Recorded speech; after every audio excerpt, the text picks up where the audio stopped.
Us.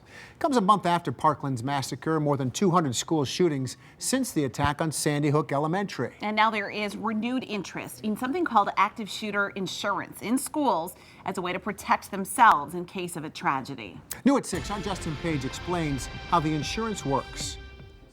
Active shooter insurance. It's real, and more schools and businesses in central New York are asking about it. It is a little bit startling to get all these calls now to say, is there insurance for this, and how can we go about protecting ourselves? But it just goes to show you how much this has become part of the norm, unfortunately, and people are realizing it can happen here. Steve DeRegis is the vice president at Haler, Freyer & Kuhn. The insurance agency works with about 50 local school districts, and in the past few weeks, he says he's taken several calls from district officials curious about their coverage.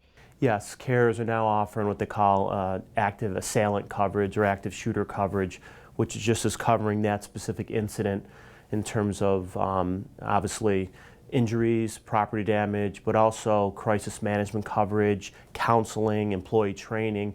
Everything that's going to go along with a loss like this would be covered under these policies. A lot factors into the price of the insurance premium, like the size of a school district or business. Some policies even include a security assessment from companies like Armored One. We break down the physical characteristics of the building on how to slow down an active shooter.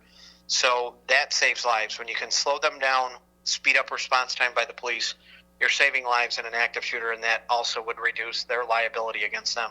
Much of the liability hangs on allegations of negligence after a deadly event, some of which can be avoided by doing everything possible to secure buildings and train staff.